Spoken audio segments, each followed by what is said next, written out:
So let's talk about import fees and how to deal with Chinese customs because I get this question all the time, and unfortunately, there's not always a very simple answer. But I'm going to give you, what I've experienced, shipping thousands and thousands of different items and ordering thousands and thousands and hundreds of thousands or millions of dollars worth of products from China. So basically, how it works, guys, for drop shipping from AliExpress is generally if the cost of your goods that you're shipping, right, an individual order is less than $400, you can't use e-packet if it's over 400. But if it's under 400, right, you're using e-packet shipping.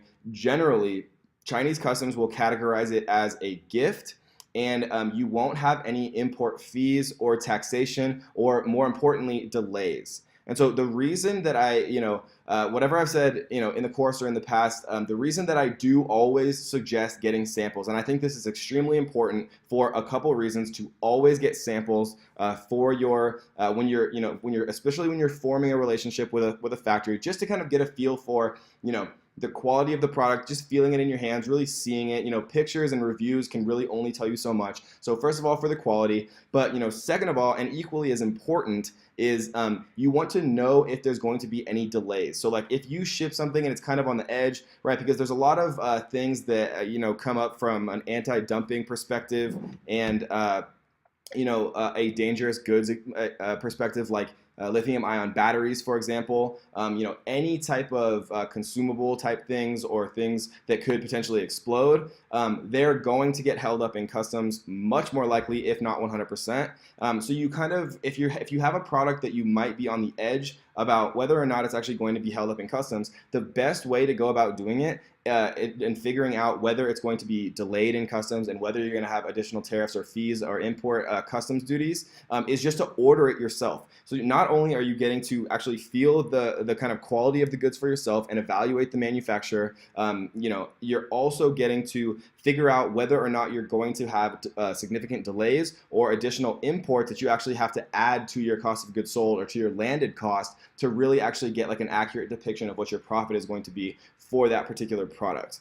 And so I just wanted to talk about how important it is to get samples for those two reasons, depending on what country you're actually shipping to. So if you're shipping to Germany or Australia or Canada, they're going to have different legislation and different import laws. And so I suggest, if you're outside of the USA, to kind of do the research for yourself. I have a friend who imports into Germany, and he was telling me about a strange little law that he figured out about 22 euros. That if the item is over 22 euros, there was like some additional thing that they had to actually do from an import perspective. So I don't personally ship to Germany particularly often, especially from a drop shipping perspective. So I don't know much about it. But if I found a niche that was targeted to the German market, or if I spoke German or knew more about the culture and what products are interesting to them, then I would definitely do that research. So if you're shipping to the USA, for the most part, and I can't say always, but for the most part,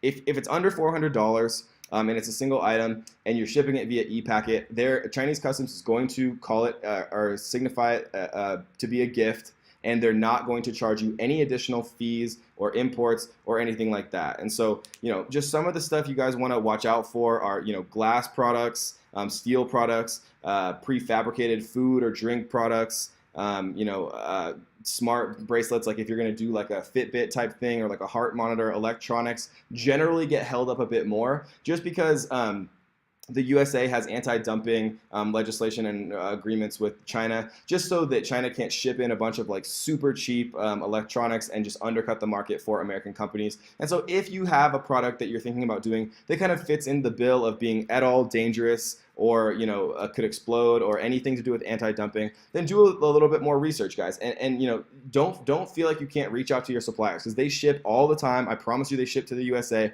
and so they're probably familiar with how things work. But at the end of the day, guys, there's no better way than just to order samples. You get the quality check, and you get to see for yourself from the day you order it on your site. Order it from your own site. And if I ordered it today on November 10th, or whatever day it is, right, then I'm going to count the days to when it actually arrives at my door. If it arrives at my door on the 22nd, then it takes 12 days, and that's best case scenario for e-packet, and I'm going to write that down. And so that's just, you get all the information, you get the quality, you get how long it takes to ship to you, and you get to figure out whether or not you're going to have import taxes or, more importantly, import delays. So I hope that helped, guys, and let's get to the next one.